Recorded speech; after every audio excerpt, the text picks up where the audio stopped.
I didn't go to my sister's place on the first Sunday of June looking for a scene. I went because Dad texted that morning, "Dinner here? Nora cooking. Please come. No drama." I sat with that on my screen while the local station replayed last night's baseball game under a crawl about storms rolling in from Indiana, and I told myself I could handle 2 hours of small talk and roasted chicken. By 8 o'clock, I was standing on Nora's front steps with lemon cleaner in my nose and the heat still caught in the brick, and by 9 I was outside with my back against the railing, my cheek stinging in the exact shape of her ring, listening to her say, "Get out of my house," like the sentence might change the facts I hadn't told anyone yet. Inside, everything looked like the kind of home you see on neighborhood Facebook pages. White cabinets, a wooden sign above the stove that said, "Gather," candles that tried too hard to smell like a forest. I set a pie on the counter and rinsed my hands at the sink because I always need a task before I talk. Dad hugged me with that quick squeeze he gives when he's trying to move air through a hard moment. Nora handed me a towel for the salad greens without meeting my eyes. Her husband, Ryan, was already on his second beer, leaning on the counter like he'd paid for the marble himself. My niece, Penny, ran through with a headband sliding into her eyes and skidded on the rug, laughing like the world wasn't made of bills and deadlines. We made it almost 40 minutes. We did the usual family shuffle. Dad asked about my car, still rattling? I told him it only rattled when the AC kicked on. Ryan made a crack about trading up if I'd stop hoarding money in old lady accounts, which is what he calls the savings I keep because I do math when I'm anxious.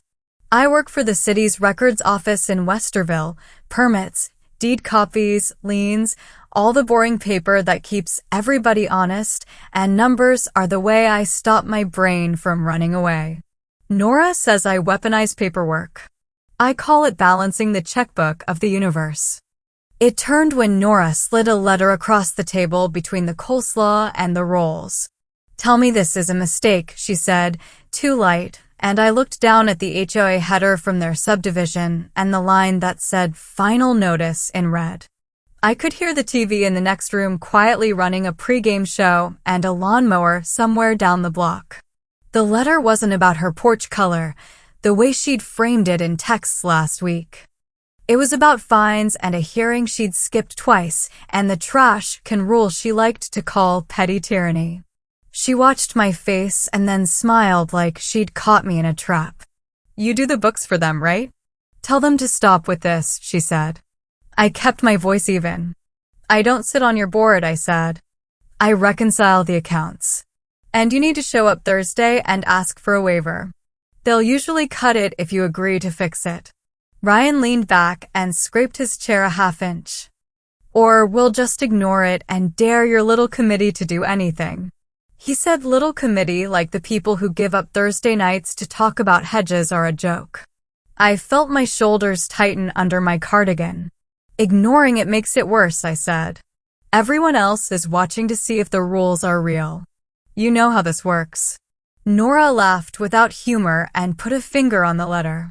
"Oh, do I? See, I think you like rules because they make you feel taller," she said. "You've been like this since we were kids. Traffic cones for snacks." I could have let it slide. I tried. I reached for the salad tongs instead of a comeback. Penny asked if she could have more lemonade, and I poured it because tasks feel like safety. Then Ryan said, "She's even got Dad afraid to move money without filing something." And Nora added, "She corrected the pastor about the church budget last Sunday, and Dad, bless him, tried to change the subject to the Guardian's bullpen, but the fuse was already lit." "Bring me your notices," I said to Nora, still trying to keep it small. "I'll help you ask for a reduction. But I'm not the one who left the cans out for 3 days. I'm not the one who skipped a hearing and then called it harassment." Nora stepped closer, and it was like watching a little version of us in the mirror from our old hallway, her chin up, my hands flat on the table. "You could make this go away," she said. "You just don't want to." I felt heat rise along my neck. "That's not how it works," I said. even if I wanted to. And I don't think it's fair when everyone else follows the... I didn't finish. Her hand moved quick and clipped my cheek with the back where the middle ring sits, a cheap gold band she likes, because it looks heavier than it is. It wasn't a hard hit, it was a mean one. The sound was small. Dad said my name like a warning and a plea. I tasted metal and air. Ryan stepped in like he was security at his own drama. Penny froze and looked at the ceiling fan like it could fix anything. "Get out of my house," Nora said, and then she put both hands on my shoulder and pushed toward the open door. I didn't yell. I didn't grab her wrist. I looked hard at Dad, who looked hard at his shoes, and then I walked outside with my tote slipping down my arm. The porch had held the day's heat, and the concrete was warm under my flats. I sat on the top step because my knees felt hollow. I pressed 2 fingers where her ring had scraped me, and I breathed in and out until my ears stopped rushing. The neighbor across the street, the one who organizes the block's garage sale every second Saturday of the month, paused with a stack of card tables by her minivan. She gave me the kind of half-nod women give each other when the details don't need saying. My phone buzzed with a text from Aunt Loretta. She lives out toward Delaware and knows things before the newspaper does. "How's supper?" she wrote. I stared at the screen until the words doubled, then thumbed back, hot, because that was accurate and not enough. I took 3 pictures of my cheek with the front camera because I've worked in city records long enough to know that if it goes on paper, it's real, and if it doesn't, it didn't happen. I saved them in a locked album and then sat with my palms tucked under my thighs so I wouldn't march back inside and blow up the decade of fragile peace we'd managed to keep since Mom died.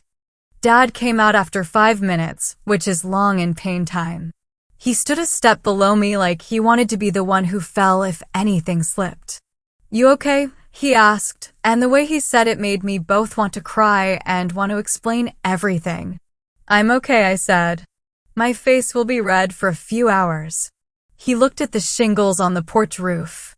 "She's under a lot of pressure," he said, which is Dad for "I'm trying to love 2 people at once." I lifted one shoulder. "So am I said. Nora appeared in the doorway with the look she gets when she is certain that if she holds her jaw a particular way, she's right.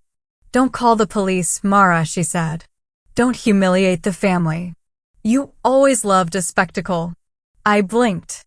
"I haven't called anyone," I said. "But you did hit me. And you did push me. You can say you're sorry, or we can just keep pretending I ran into a door." She rolled her eyes. "You're so dramatic." Ryan reached past her and closed the door halfway like you push a page you don't want to read anymore. Dad stood there in the half-light with his hands in his pockets, then patted my shoulder in a way that landed like a bandage not stuck down all the way. "Let me talk to her," he said, and the door closed with a soft click. I drove home with the radio on low, the local host switching between 2 car ads and a call-in guy who thinks the shortstop is the team's entire problem. My apartment sits over a barber shop that closes at 6, so by the time I climb the stairs the place is all talc smell and quiet. I put ice in a dish towel and held it to my cheek until the sharpness dropped to a throb. I fed my plant because it's the only thing I can fix in 5 minutes. I put my phone face down and then picked it up again because ignoring isn't the same as resting. There was a voicemail from Nora by the time I got out of the shower. "Don't you dare start anything," she said. "I mean it."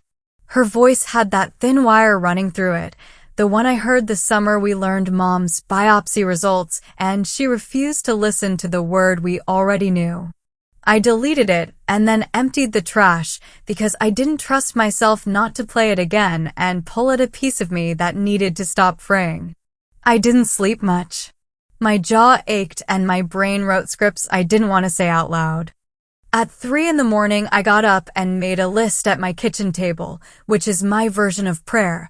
Thursday HOA hearing, Friday office hours, first Monday payroll corrections, second Saturday garage sales, Sunday church. Under that I wrote Dad and circled it because he was going to try to balance on a fence until he fell, and I didn't want to be the reason he landed on the wrong side. Monday came plain. I tucked my hair behind my ear to keep it off the tender spot and walked into the records office with the same coffee I always drink and the same stack of requests waiting like patient neighbors. The office smells like toner and old paper, and the hum of the microfilm machine makes me feel calmer than any app ever has. At 10, Mrs. Doherty came in to ask for a copy of her deed because her grandson's girlfriend said something snide about who owned what after Sunday dinner, and I printed it for her and reminded myself that paper saves families more often than it ruins them. Around noon, while I was labeling boxes, our receptionist waved me to the counter with the face she makes when someone on the phone is going to be my problem when they arrive. "Gentleman for you," she mouthed, and a man in a worn ball cap stepped forward with a folder held like it was too hot. "You do lien releases?" he asked. I told him we record them. The bank prepares them. He shifted and looked down. "Not that kind," he said. "Hoa." The folder was from Nora's subdivision. The same header, different house. He was 3/4 behind on dues and convinced the board was out to get him because his fence wasn't from the preferred list. I explained the schedule and the options the same way I always do: payment plans, hearing dates, the way a late fee becomes a problem if it stacks. He nodded like he heard English as a second language, one he resented having to learn. "What if I don't?" he asked. "They can lien," I said. "It's nothing personal. It's math." He made a sound and then said, "Your sister on that board," and the way he said sister made the hair on my arms lift. I didn't answer. It wasn't a question worth the truth. He left with a form and a chip on his shoulder, and I stood there restacking the community file folders while the little voice I try to keep quiet started to talk. Because if there's a thing about me that never helps and always saves me, it's that I pay attention when patterns line up. And the pattern here wasn't just Nora's fines. It was how Ryan speaks about bills like they're optional. It was a plumber's invoice I saw on Nora's counter last month with a red stamp and yesterday's date. It was the way Dad said he'd helped a little when the roof repair ran long in April, and the way he ducked his head after he said it. On the first Tuesday after the HOA hearing notice, I skipped my usual lunch at Gus's and walked 2 blocks to the county building across from the library. The recorder's office is fluorescent and kind.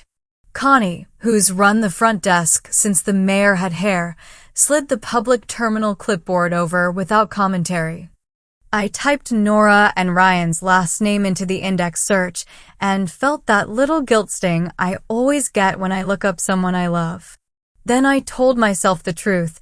Public records are public because hiding is how trouble grows. Their deed popped up with the mortgage, standard issue. Under related filings, a new entry blinked at me from mid-May.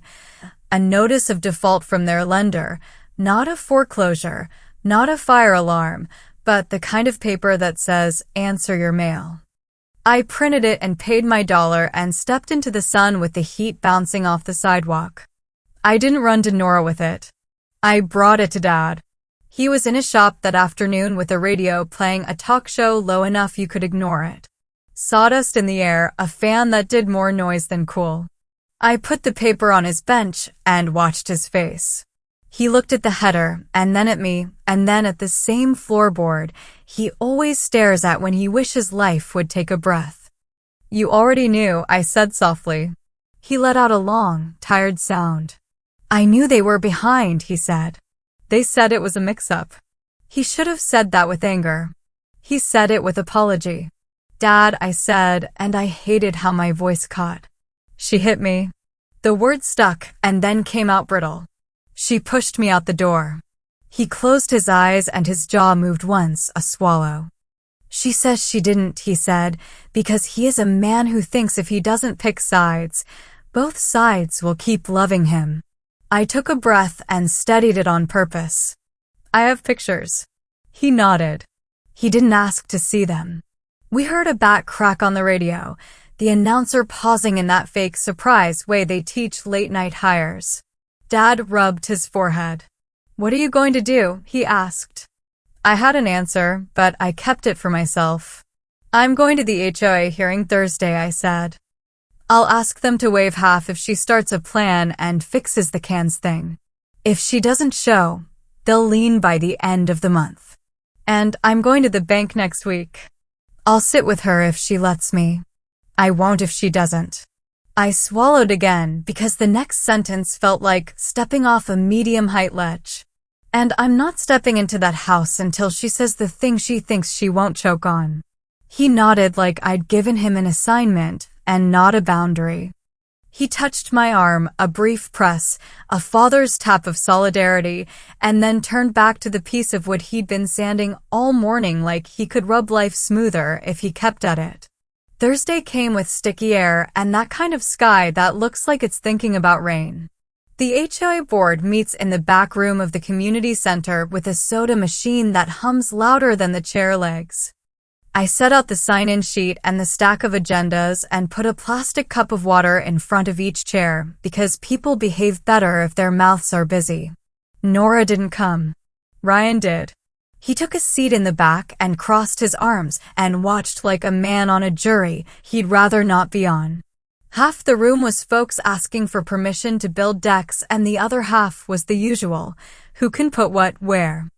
When we got to 418 Sycamore, excess refuse/late fees, Nurse Connie from the board read the note and then looked up at me because she knows I'm the one who turned the finances around last year. I didn't sugarcoat. "We've waived twice this year for others with similar situations when they showed up," I said. "The board can set the same condition here." A man near the soda machine muttered, "Rules are rules," which is always something you hear when someone else is in trouble. Ryan raised his hand without raising it, more of a lift. "She's busy," he said. "We'll pay when we can." Nurse Connie clicked her pen, which is her version of a gavel.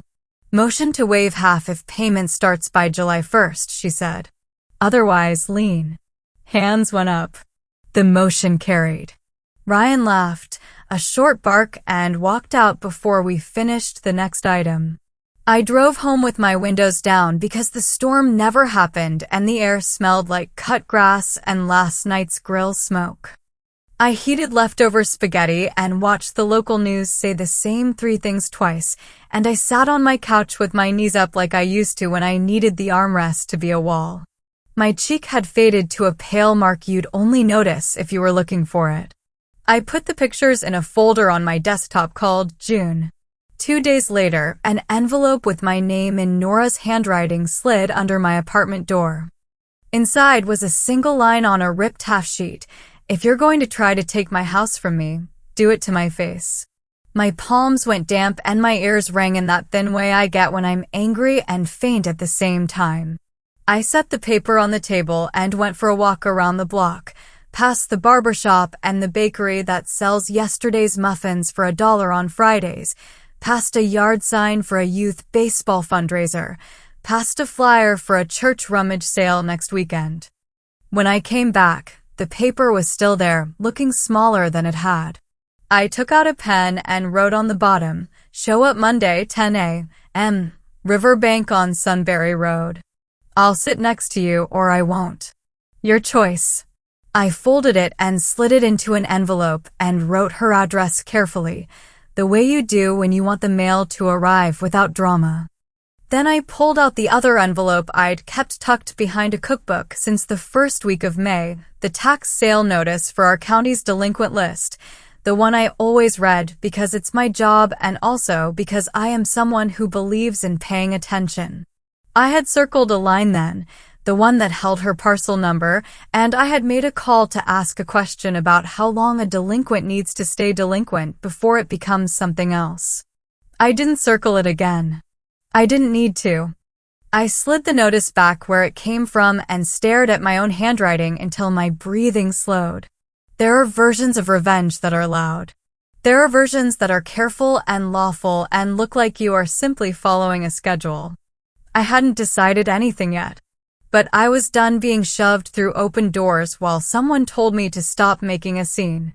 The second weekend of June, at the neighborhood garage sale, Aunt Loretta handed me a stack of paperbacks and a folding chair, and I sat in her driveway drinking weak lemonade while strangers told me stories about everything they had owned before the tables. A woman I didn't know stopped, glanced at my cheek like it held a secret, and asked if the church still takes donations on Thursdays. I told her yes. I told her to ask for Pastor Reed and to avoid the noon hour because the copy machine breaks if you look at it wrong. Then I looked up and saw Ryan 3 houses down, talking close to a man in a polo I recognized from a mortgage company that likes to send us flyers with low numbers and tiny print. They shook hands. My stomach went cold and then warm in the quick swing that means the plan you didn't want to use might be the only one left on the shelf. Dad showed up with 2 hot dogs and the kind of smile that hides a headache. He stood beside my card table like a bouncer at a club no one wants to enter. "You okay?" he asked. "I'm okay," I said. He nodded and looked down the block toward Nora Street. "She's not," he said, which is the closest he'll get to asking me to fix his other daughter. I handed him a bottle of water and told him the only true thing I'd managed all week. "I'm not going to break the rules for her," I said. "But I'm not going to watch her drown if she holds out a hand."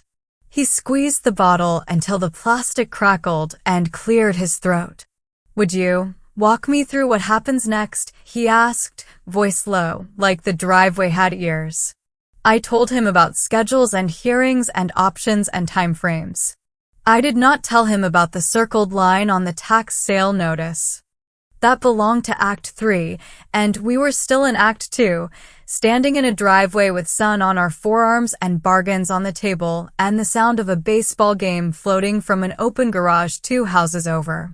When I went to bed that night, I put my phone on the dresser so I wouldn't check it every 6 minutes for Nora's reply. I stared at the ceiling until the streetlight made it look like water. And then I slept hard, like the kind of sleep you get after you've taken the first step, and your body knows you're going to keep walking whether your sister says yes or no. I didn't expect Nora to answer my envelope at all, so when my phone buzzed at 7:12 a.m. Monday with a forward text fine. 10 on Sunbury. My stomach lifted and dropped like I'd hit a pothole I should have seen. I stared at it while the coffee maker gurgled and the local morning show ran a segment about a minor league player who hit for the cycle. I pulled my hair back, dabbed concealer over the faint mark on my cheek that had moved from red to the pale yellow of a healing bruise, and chose my navy dress because banks, like courtrooms and school board meetings, respect a quiet color. On the drive over, I passed the park where the Little League field was already set with chalk. The groundskeeper waved the way small-town people do, a quick lift that says I see you and we don't have to talk about it. Riverbank smelled like printer heat and citrus cleaner. A bowl of peppermint candies sat by the pens on chains, and a kid pressed his forehead to the fish tank like he could swim his way out of July. A woman with a name tag that said Kendra stepped out from behind the counter with a folder tucked to her chest and the kind of expression I've learned to trust, professional but soft around the eyes. "You must be Mara," she said, offering her hand in a way that didn't force me to be more polite than I felt. "I'm glad you're here." She didn't say, "I'm sorry," or "this must be hard," words that land like extra weight when you're already carrying a crate. Nora arrived at 10:04 in a t-shirt and sunglasses big enough to hide behind.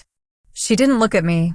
Ryan came 2 minutes later, wearing that half-buttoned shirt he keeps for pretending things are under control. He clapped his palm on the counter like old friends meeting for lunch. "Let's make this quick," he said to the air, and Kendra's jaw didn't tighten, but her eyes flicked to me and back like she was asking if I wanted her to lead the dance or sit out. We sat in a small glass-walled room that tried to feel private even though everyone walking past could see we weren't here for a car loan. Kendra set a paper in front of us with columns that didn't dramatize dates, amounts, the rate that had jumped when the introductory sticker peeled off in May.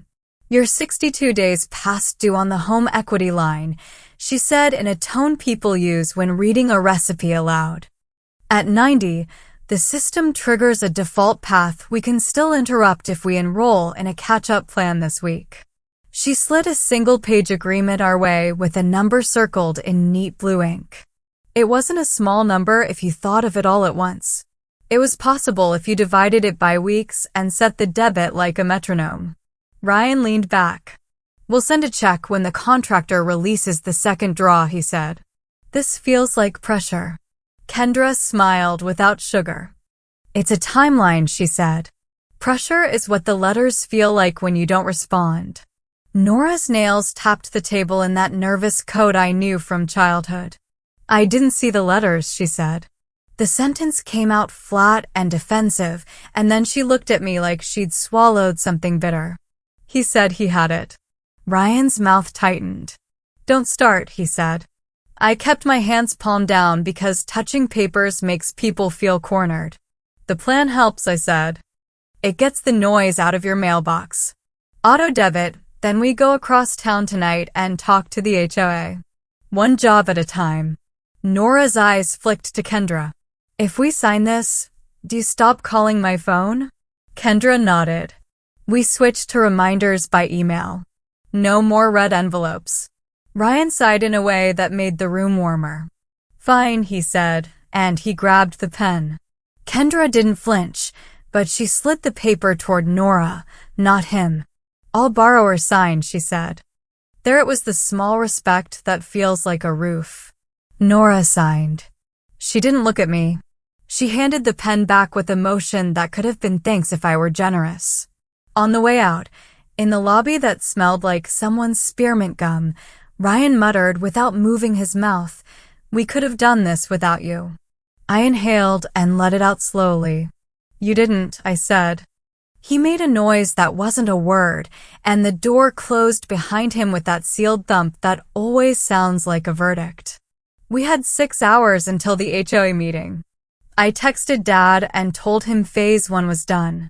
He replied with a single thumbs up and then a second text, "Proud of you," which I read twice and felt in my wrists. I went back to the records office and filed 3 lien releases for unrelated people, each one a story in a folder that would never meet mine. At lunch, I sat at my desk with a microwave burrito and one earbud in for the noon baseball show, letting the hosts argue about a relief pitcher as if the world hinged on keeping runners out of scoring position. At 6:55, I set up the folding chairs in the community center's back room, the soda machine humming its familiar cheap lullaby. Nora walked in at 7:01 with a tight jaw and clean hair and sat in the second row like a student who wants AB without making eye contact. I handed her the agenda. Her fingers shook a fraction on the title line. Ryan came at 7:06 and sat 2 chairs back, already tired of everything. When 418 Sycamore fines and cans came up, Nurse Tony, who runs the board with the band director's timing, looked at Nora over the top of her reading glasses. "You can speak now," she said. Nora swallowed and said, "I made a plan with the bank this morning. We'll stain the fence by the end of the month. We'll pull the cans in by 8 p.m. like the rules say." Her voice didn't wobble. That mattered more than the words. A man in a fishing shirt we dinged in May for a shed asked if the same rule would apply to him if he paid. Nurse Tony raised one eyebrow in a way that shut down 100 arguments a year. "It did," she said, clicking her pen. "The board voted to waive half the fines with a schedule." I watched the hands rise like an old choreography. The motion carried. The room exhaled. Ryan stood and left without waiting for adjournment. Nora stayed until the gavel announced nothing else. In the parking lot under the yellow lights, we stood 10 feet apart like we were back in our shared room, dividing the floor into mine and hers with tape. "Thank you," she said finally, like the words cost more than the plan. I still think you like being in charge. I let a half-smile show because this was the closest we'd get to a truce. Sometimes somebody has to be, I said. You can take it next time. She snorted. We'll see, she said, and then she got into her car, buckle clicking loud in the hot quiet. The week didn't smooth out like a movie. Tuesday afternoon, a patrol car rolled slow down Sycamore, lights dark, after a neighbor called to report, arguing. Officer Taylor, young, polite, the one who carries dog biscuits in his pocket, knocked on Nora's door. I happened to be dropping off a set of printed labels for the fence stain deadline because my brain believes paper prevents chaos. He looked at Nora's face, then at mine ever so briefly, and asked if everyone was okay. We're fine, Nora said, that practiced tired tone women keep for warding off the rumor mill. Ryan hovered behind her and said, we're fine, louder. Officer Taylor nodded and handed over a card with a mediation number printed crooked because the copier at the station hates card stock. If you need a room with a moderator, he said, these folks do it for free at the community center. Keeps things boring. He smiled in a way that made it clear boring was the goal. I took the card. Nora didn't. Wednesday morning, I found a note on my desk at the records office written in a blocky hand I recognized from Ryan's workbench scribbles. You think you're helping, but you're making a mess. No signature, just the kind of anonymous that isn't. I tucked it under a paperweight shaped like Ohio that my coworker brought me from a flea market and kept my hands busy with address changes and triplicate forms until the tremor in my chest moved through. Midday, Aunt Loretta texted a photo of her stained hands from testing fence colors. Pick one, she wrote. I sent her the exact number from the HOA's permitted list and the tiny square name, Cedar Bark, because following directions is my strange religion. On the second Saturday, the garage sales moved to another street, but I still woke early as if I had tables to set.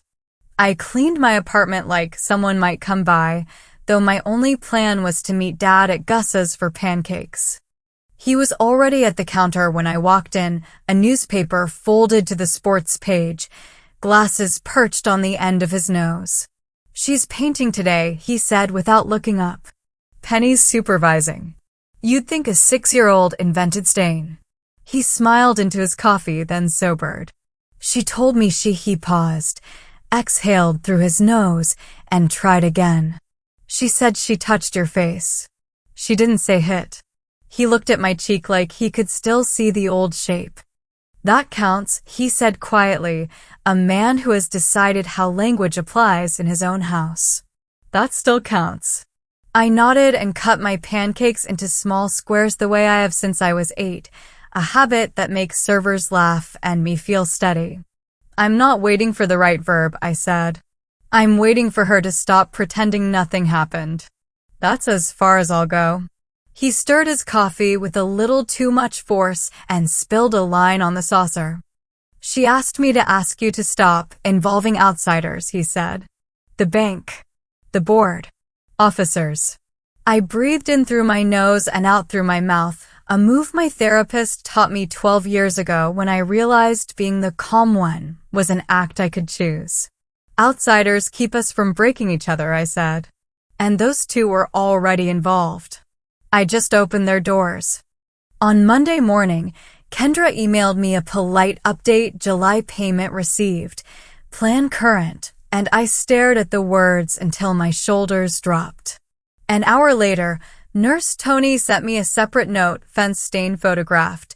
Looks good, waiver logged, and the air felt a degree cooler though the forecast said 90. I printed both emails and slid them into a folder labeled Sycamore, June/July, because a piece of me had started to make a different kind of list, not of wrongs or leverage, but of ordinary wins that keep places from ending up on courthouse steps. The discovery that changed the way I moved came 2 days later while I was indexing deeds for a new subdivision half a mile from where Nora lives. Our office had a stack of returned mail on my chair, certified letters that never found the right doors. In the middle, A familiar envelope sat with "Attempted, not known" stamped in purple. It was the county treasurer's delinquent tax notice for parcels added to the annual tax lien sale list. I flipped to the page in the linked PDF. Our office prints and files the list twice, because someone always wants to read it on paper, and my eyes found Nora's parcel number without looking. I knew it had been on the preliminary list. I had circled it in May from habit and dread. Now it was on the final list for September if the balance and penalties weren't cleared by the last Thursday of August. I held the notice until the toner faintly smudged my fingers. It contained exactly what I needed and exactly what I hoped not to use. For the record, Ohio lets counties sell outstanding tax liens to investors or, in some cases, to individuals certified through a process that involves more forms than a wedding. It's not the deed. It's a claim that gets interest and sits on the title like an anvil until someone pays to move it. In my world, it's leverage you either use to hurt people or to force a conversation they keep running from. I sat very still in my chair and felt the two versions of myself arguing: older sister who handles messes and woman who refuses to be shoved anymore. Then I did the only thing that lets me sleep. I called a number I keep for work and said, clearly and calmly, that I wanted to understand the eligibility requirements for purchasing a single tax lien certificate if the parcel remained delinquent at the end of August. The clerk read the script: proof of funds, no current tax delinquencies of my own, no conflicts of interest with my employer, fees, deadlines. My throat felt dry. Thank you, I said. This is just research. It always is, at first, she replied, and I couldn't tell if she was teasing or warning. I didn't tell anyone. I carried the information like a stone in my pocket and ran my thumb over the edges when the day got loud. That afternoon, I stopped by the church to drop off donation receipts and found Pastor Reed at a folding table sorting canned corn from green beans. He looked up at my face the way men of his training do, gentle, invasive only if invited. Do you want to sit? He asked, nodding toward the metal chairs. Not yet, I said, and I told him about the bank and the board and the officer and the fence and the yes from the same sister who had said, get out of my house. He listened and hummed at 2 points in the story: the moment Kendra slid the paper to Nora instead of Ryan and the part where Nurse Tony clicked her pen. Those are good names to keep, he said. They're the kind that build rooms. Then he asked if I had an exit plan if the next 3 weeks went sideways. I have a plan, I said, feeling the stone in my pocket grow heavier and smoother all at once. It's legal. It's not kind unless I use it carefully. He nodded like he'd expected that answer all along. The escalation I didn't want came that Friday night, around 11, when my phone lit up with a call from Dad's number and then from a neighbor on Sycamore, both in a row. I answered the neighbor because Dad sometimes but dials. I hate to bother you, she said, voice low like the street could overhear. Nora and Ryan are in the driveway. He threw the paint tray. Penny is crying. Do you want me to call someone? My mouth went dry. Is anyone hurt? I asked. No, she said. Just loud. I swallowed and thought about Officer Taylor's card, about how calls build a record and records force people to behave. Call the non-emergency line, I said. Ask for a welfare check. Say a child's upset. Don't use my name. 10 minutes later, I heard the familiar low whoop as a cruiser rolled past my street toward Sycamore. I sat on the edge of my bed with my palms pressed hard on my thighs and listened to nothing. Dad texted at 11:40, all quiet now. I exhaled, a long rope of air I hadn't noticed I'd been holding, and lay awake until I could hear birds start up in the dark. On Sunday, I didn't sit in our usual pew because I couldn't trust my face to keep itself neutral if Nora looked over and found me there. I slid into the back where the parents of toddlers paced during the sermon, next to a young mom bouncing a baby who kept wriggling toward the aisle. Pastor Reed preached on doing good quietly, which felt on the nose even if it was from the lectionary. After the benediction, I tried to slip out a side door, but Aunt Loretta caught my elbow with her firm little grip. "You look like someone who found a hammer," she said. "Don't use it to swat flies." I laughed, short and real. "I'm trying to hold it by the handle," I said. "Not the head." She kissed my cheek, right on the healed spot, with a deliberate tenderness that told me exactly what she knew and exactly what she chose not to say. The last Thursday before the treasurer's first delinquency report locked for September, I ran into Ryan at the hardware store, both of us standing in front of the aisle with trash, kin lids, and bungee cords like fate was an amateur playwright. He lifted a lid and let it drop for the satisfying clatter. "You enjoy this," he said without looking at me. "You love that we have to buy what you tell us to." I held a package of stain brushes and studied the bristles like they might answer for me. "I love living in a place where the neighbors aren't angry every Tuesday," I said. "I love kids who can sleep. I love my dad not answering the door for officers anymore." He made a sound low in his throat. "You're turning my wife against me," he said, and I felt a flare of something hot I'm not proud of. "I couldn't turn her if you were standing next to her," I said. "Be next to her." He walked away without the lid, hands empty, anger like a tail he couldn't hide. On the last Saturday of July, the community theater put on a free musical in the park, high schoolers singing their hearts out under a sky that had decided to be gracious for an evening. I brought a folding chair and a bottle of water and sat 3 rows back from the stage. 10 minutes in, Penny spotted me and waved hard, both arms. She was 2 blankets over with Nora, who had a look on her face I hadn't seen since before things got complicated, soft, a little tired, present. During intermission, she walked the short distance between us without putting on any armor. "The bank sent a text," she said. "Payment posted." She waited, like I might stamp it approved. "Good," I said.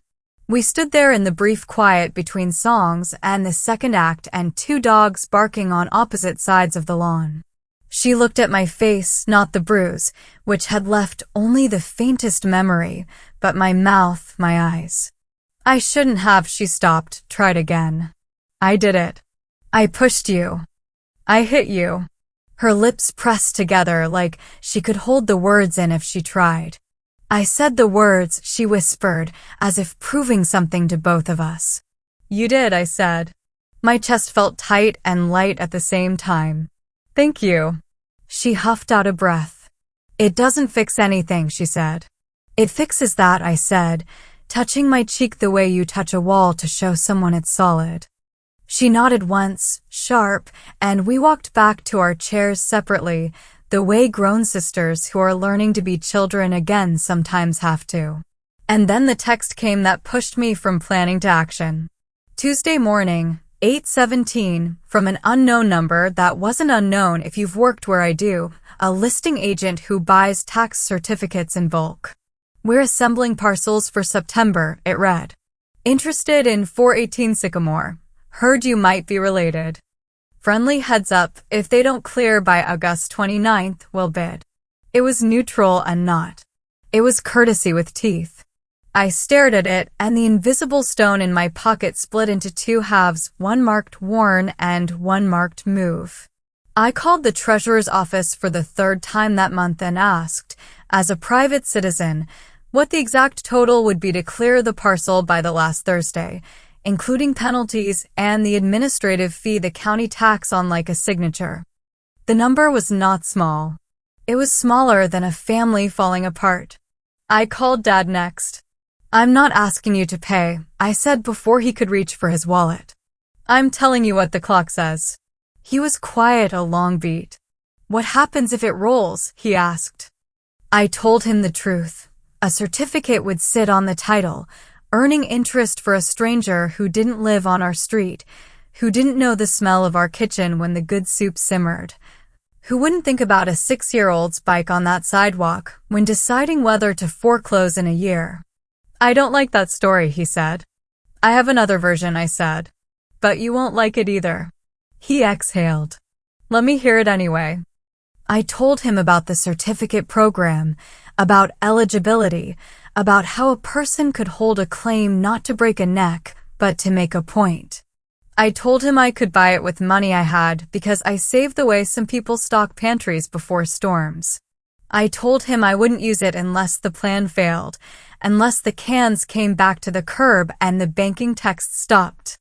I told him I'd put the terms in writing, release upon proof of 6 months current, no interest charged beyond what the county would require, a recorded satisfaction the day they hit the mark. I told him I would do it in the open, no sneaking, no surprise. And then I told him the part one hadn't said out loud to anyone. It's revenge if I use it to win. It's a boundary if I use it to keep the house from strangers. He didn't speak for a long 10 seconds. Then, "You've always been the adult," he said. Same words he used when I fixed Mom's paperwork after the biopsy, when I paid Penny's summer camp deposit because someone forgot. "It's not fair you have to be, but you are." He cleared his throat. "If you do this, you'll be the bad guy at Thanksgiving." I laughed once, without humor. "I was the bad guy at the first Sunday in June," I said. "I'm just changing the script."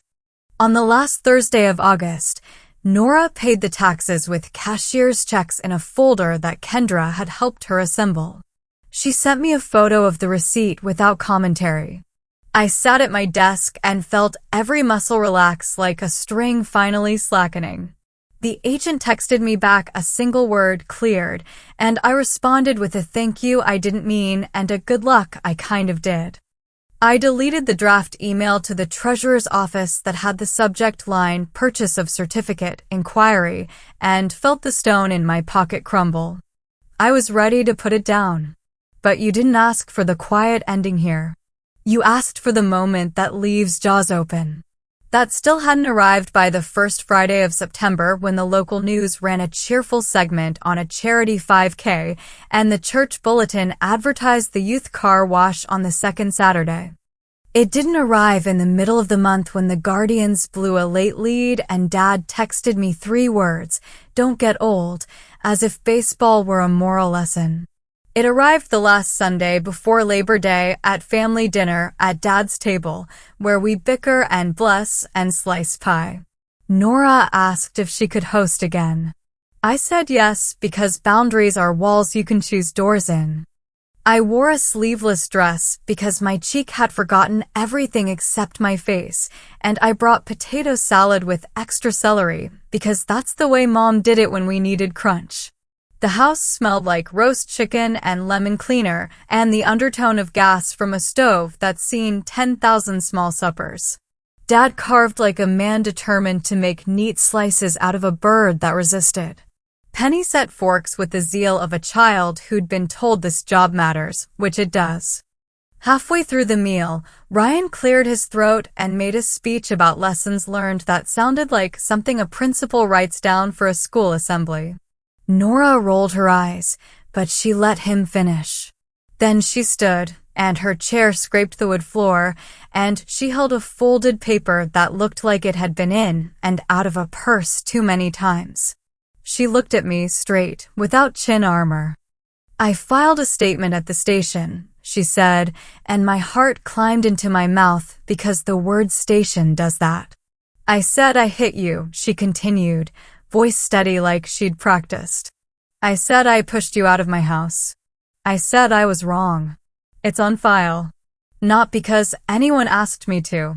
Because I needed it on paper." Dad put his fork down slow. Ryan stared at his plate like it might rise and argue. Penny said, "Mama said a bad word for hit when she practiced," and everyone laughed the kind of laugh that lets air into a room again. I kept breathing. Nora unfolded the paper and handed it to me. It wasn't a police report. It was a notarized statement for mediation, 4 sentences, simple and exact, signed by the person it needed to be signed by. The notary stamp looked like a little moon. "I don't want anything from you," she said, hands open at her sides. "I just wanted to stop acting like I didn't do it. And I wanted you to know the taxes are paid through December. And the cans are never coming to the curb again." She smiled then, thin and real. I like the quiet, she said. It turns out I like the rules. I didn't cry. I didn't give a speech.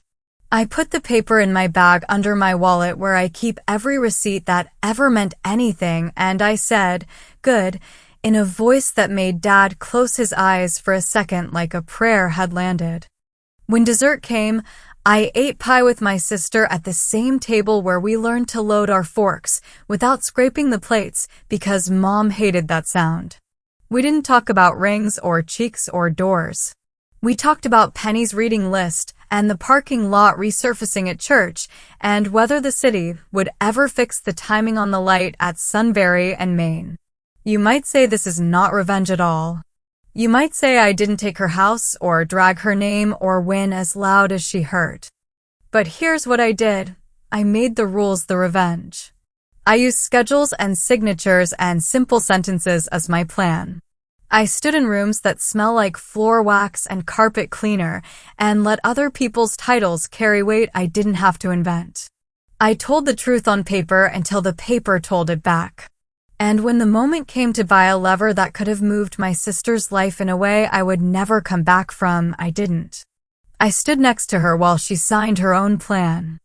Act 4 is a quiet kind of climax. It's the part where you think the loud thing is coming and then choose the precise thing instead. I lost a few things on this path: sleep, a version of my father that never once had to admit both his daughters can be wrong, the illusion that I could make everyone like me if I smiled enough, and brought pie.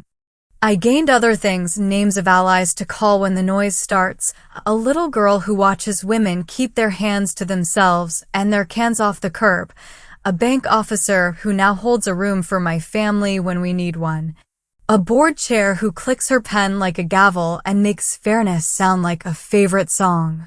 Act 5 doesn't start with a bang so much as a calendar note. Friday after Labor Day, 6 p.m., Fellowship Hall. But that's next. Tonight, I'm sitting at my kitchen table with the window cracked because the air finally learned to be kind. The local news murmurs about a teacher supply drive and a mayor who thinks potholes are a platform. My phone rests face up, quiet. My cheek no longer remembers June, but my hands do, and they are steady. I am too. Friday after Labor Day came with a sky that couldn't decide if it wanted to rain, the kind of gray that makes people drive with their lights on at 4 in the afternoon. I left work at 5 with a folder under my arm and a small bag of peppermints because Fellowship Hall always smells like old coffee unless you bribe the air with something. Pastor Reed had set the room the way he always does for tough nights, tables in a square so no one sits at the head, a pitcher of water with cups stacked neatly, a box of tissues he hopes won't be touched. He asked if I needed anything, and I said a chair with a good back because my shoulders had been living up near my ears since June. He laughed in that quiet way that adds 2 inches of space around you. At 5:57, Aunt Loretta slipped in wearing the sweater she calls her referee jersey, and she dropped a spiral notebook on the table like a gavel without sound. Dad came at 6 sharp, holding a grocery bag that turned out to be lemon bars from the church bake freezer. "For when it gets too serious," he said, and I hugged him longer than I meant to. Nora arrived at 6:06 with her hair pulled back and a clipboard she didn't need. She looked younger than she had all month and also older, like someone who has learned a language the hard way. Ryan walked in 2 minutes later, jaw set, a folded piece of paper in his hand. He sat a chair away from Nora. He didn't look at me. Pastor Reed welcomed us like we were checking into a hotel, calm and warm with an undertone of rules. He said the goal was a plan we could live with through the second weekend of October without calling any cars with lights on top. He said we would speak one at a time and there would be no shouting. He said he had hearing aids now and loud voices only made him turn them down. Then he set his legal pad on the table and looked at me because I had asked for the room. I went first because that made it easier not to talk too long. I said the sentence that had hung over the whole month, the one that turned my cheek into an argument. "You hit me. You pushed me out. I left. I didn't linger in it. The notarized paper in my bag made it heavy enough to sit on its own. I said I had asked the board to waive fines if the plan started, and it had. I said I had sat at the bank while the auto debit got set, and it had. I said I had considered buying a tax certificate if the clock kept running, and I had not. I said the only thing I wanted in ink tonight was a boundary. No contact from Ryan outside logistics about Penny or the house. A commitment that when Nora had a problem with me, it would come in a sentence with her name on it. And an agreement that no one touches anyone else again without using the word hug first. When I finished, my palms smelled like peppermint because I had been holding one in each hand like talismans. Nora nodded and tapped the edge of her clipboard with a nail. She spoke without looking at notes, which meant she'd lived it long enough to memorize the steps. She said she had been angry for 3 years at everything and everyone and the weather, that it came out crooked and loud and sometimes mean. She said she had told Officer Taylor the truth on the second welfare check and then marched to the station 2 days later because she didn't want to tell a version on a porch that ran away in the air. She reached into her bag and slid a copy of the notarized statement across the table to Pastor Reed without theatrics. He read it and put it in a manila folder as if it were any church form, not a thin slice of our piece. She said the taxes were current and that the plan with the bank was working 2 paychecks in a row and that the fence stain was dry. She wrinkled her nose at that last part like it still smelled in her hair. She said she wanted to move forward with rules and neighbors and all the boring things she used to hate, and she used a phrase I didn't expect to hear from her mouth. I like the quiet, and the quiet in the room liked her back. Ryan cleared his throat and held up his paper like he was going to deliver a closing argument. It turned out to be a printed email exchange with a contractor who had delayed the second draw for 2 weeks because of a back-ordered part. He laid it down like a card. This is why we were behind, he said, not unreasonably.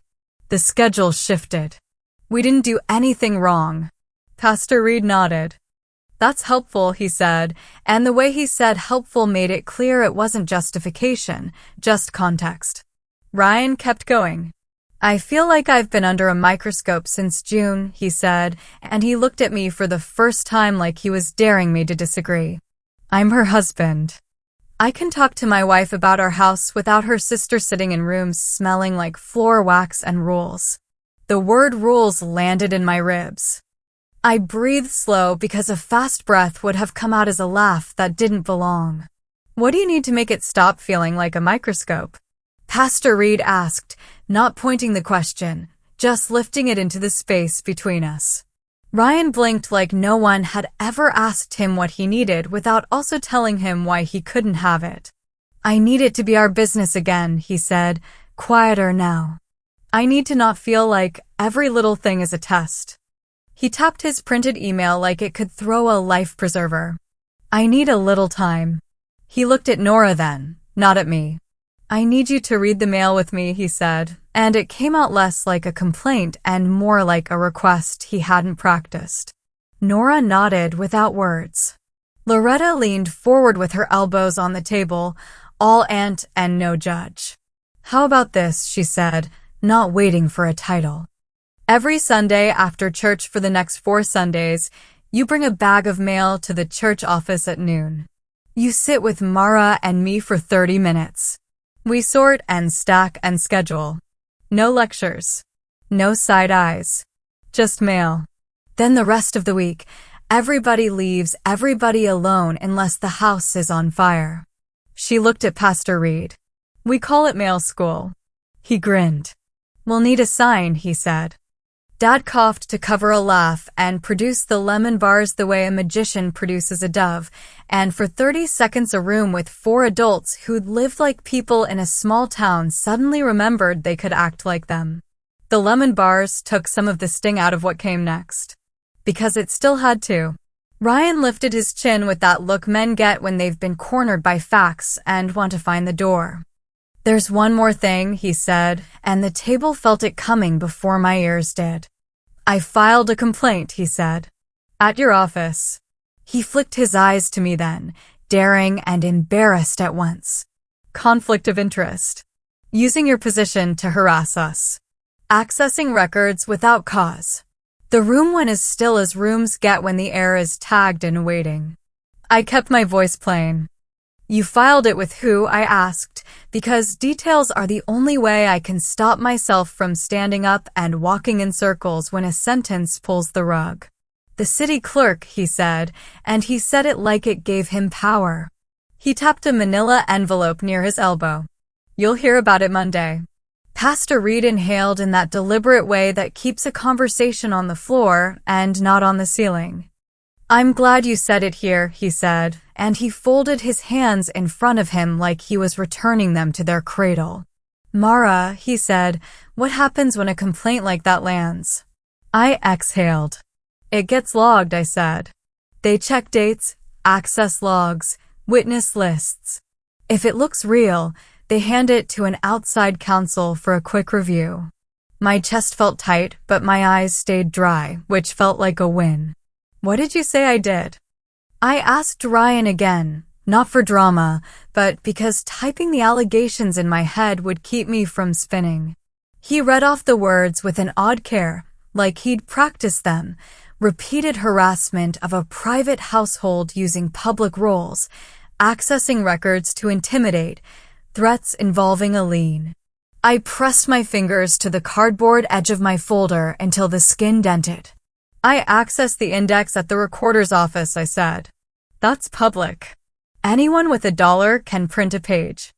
I stood at a public board meeting people have filmed for years. I sat in a bank with permission and then asked to be removed from your file. I did threaten a lien if the board voted it, and then the board voted it. I swallowed. But you filed the complaint, so it will run its course. Nora made a small sound, like a word had dropped a plate, and she hoped no one noticed. You did what, she said, not high and not low, just enough to be heard. Ryan didn't answer. He picked at the corner of his envelope like it might peel up and take him with it. Dad shifted in his seat and blew air out of his cheeks. We're not fighting at a bake table, he said, and the old coach in his voice made everyone sit a half-inch straighter. Pastor Reed nodded.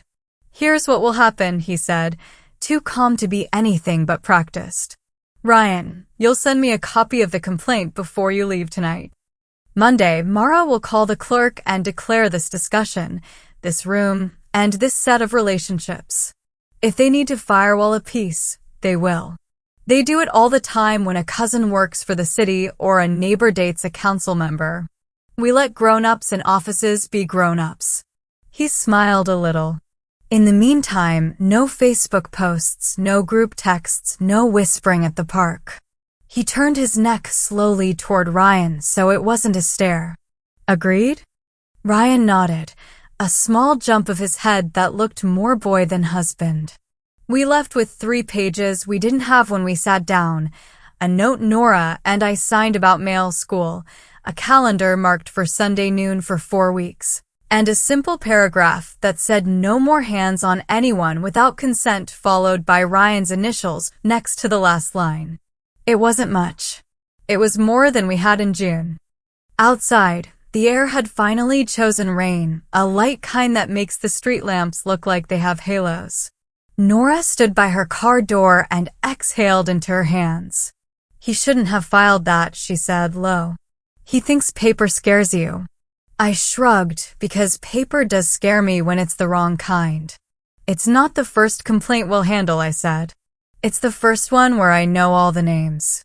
She nodded once, as if someone had told her she had passed a test she didn't study for.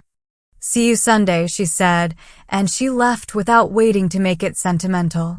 Monday morning, I walked into the clerk's office with my hair pulled back and the navy dress again, because some days need uniform. The clerk, a man named Clay who prides himself on never making a public letter once in 15 years, looked over his glasses and raised his eyebrows like I'd brought a weather report. We received a community complaint, he said gently. I did, I said. He slid a form across to me that I could have filled out with my eyes closed.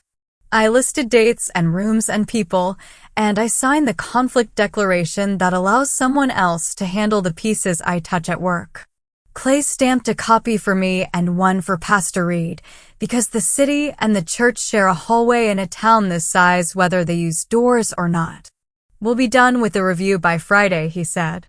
You'll get a letter that says unsubstantiated or refer to counsel.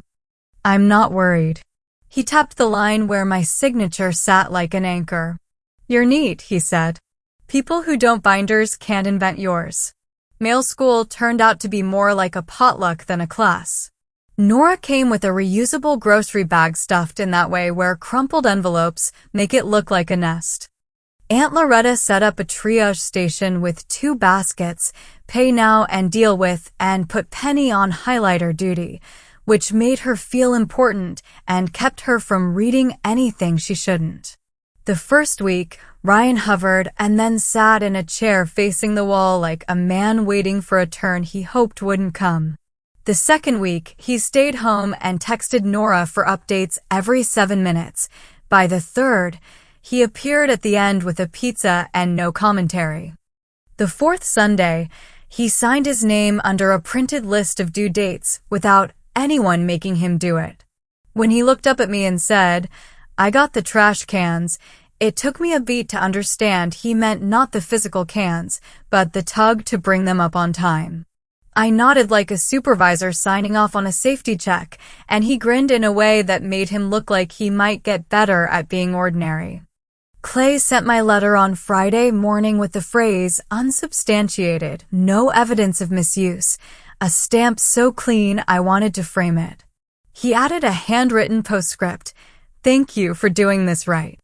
I walked the envelope to Pastor Reed because he had asked to see it, and he shook it a little like he was checking whether the ink was dry.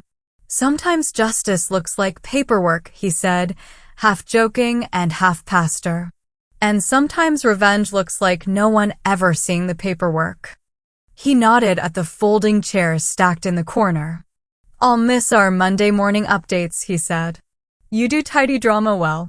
The last conflict came in sideways, as they often do.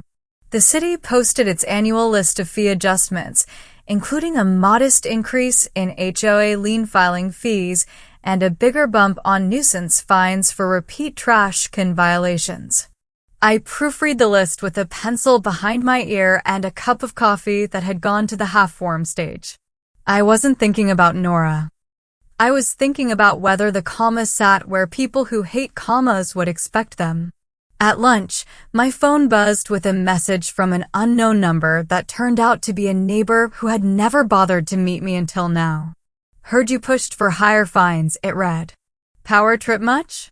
I stared at the text for a long time. I didn't respond. Instead, I printed the council minutes where they voted, highlighted the parts where 3 citizens spoke in favor of the change, none of them me, and slid it into the Sycamore June/July folder because I have learned in the last 3 months that keeping your own receipts is the only way to keep from needing to write letters on napkins when the room gets loud. On a Wednesday evening in late September, the last one before payday, Nora knocked on my apartment door with Penny in tow and a pie carrier that smelled like a cinnamon candle. Don't get excited, she said when I lifted the lid. Store-bought. Penny held up a sheet of paper with stars drawn across the top and a list underneath cans, fence, bank, ring. She'd written ring and then scribbled it out so hard the pen tore the page. We made a chart, she said, proud of herself and in charge. If we get all the stars by Halloween, we get to pick the movie at Grandma's for Thanksgiving. Nora rolled her eyes. She made the stakes, she said. I told her the adults pick movies. Penny frowned. Not this time, she said, which landed with more wisdom than any adult at my table had managed all month. We ate pie at my kitchen table and drank milk from short glasses because I didn't have anything fancy clean. Nora looked around the room like she was trying to memorize the parts of me that didn't include rules. You always kept your house neat, she said, not unkind, and then she looked at my plant and scowled. I'm surprised that thing's still alive. I laughed. I keep the blinds open, I said. Even plants like being told the truth. She thanked me for the mail school and for the bank and for the board and for the message to Dad that said, "We can rotate holidays," even though I never sent that one. She must have imagined me braver than I am. "You did the hard part," I said, and she shrugged like that might be true if you squinted. The real ending showed up the first Sunday of October, the one where the leaves finally decided to commit to red instead of pretending to hang on to summer. After church, Dad asked if we wanted to watch the afternoon game at his house with the sound low the way he likes it, the announcers more like weather than words. We sat in the living room with paper plates balanced on our knees and the game running like something familiar behind us. Ryan took out a small toolkit and fixed the cabinet hinge that had been loose since Easter, and the sound it made when it closed properly was a kind of him. Nora wiped down the counter without complaining that the rag smelled like bleach. Penny lay on the rug with her feet in the air and colored a picture of a house that had a fence and 6 windows and a tiny square trash can drawn neatly beside the garage. Dad passed me the bowl of popcorn and pressed his fingers for a second on the back of my hand as he let go, a squeeze that said things he won't say out loud. When the Guardians blew a lead in the 7th, he sighed and said, "Don't get old," and we all laughed for real. After the game, I walked out onto the back step with my cup of tea and listened to the kind of quiet you can only hear after a summer of noise. Nora joined me and leaned on the railing, her shoulder just close enough to feel like a normal distance again. "I keep thinking about that first night," she said. "I can still feel my ring on my finger. Not the good kind of feel." She looked at my face without flinching. "I'm not asking you to forget," she said. "I'm asking you to act like I remembered." I swallowed and felt my throat loosen. "You did," I said. "And then you showed up for the boring parts. That's how people get out of holes." She nodded.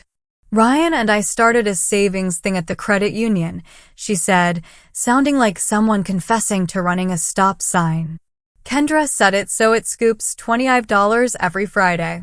She laughed a little. "It feels like pennies in a jar, but I guess that's the point." I held my tea under my nose and liked the steam. "Pennies are how jars get heavy," I said. "Ask anyone who's had to carry one." We didn't hug. We didn't cry.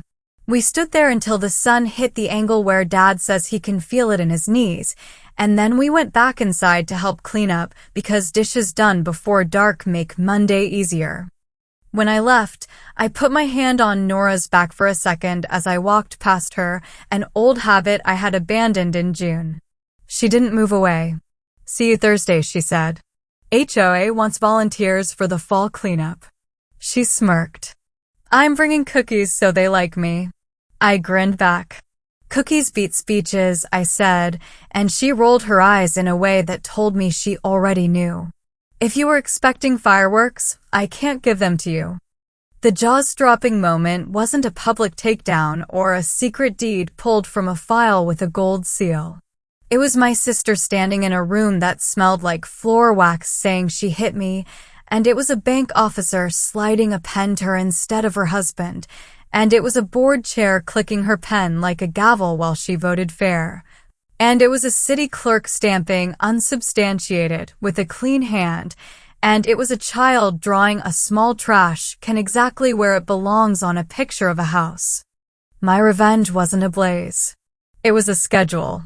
It was a refusal to be shoved, written in dates and balances and chairs in a square.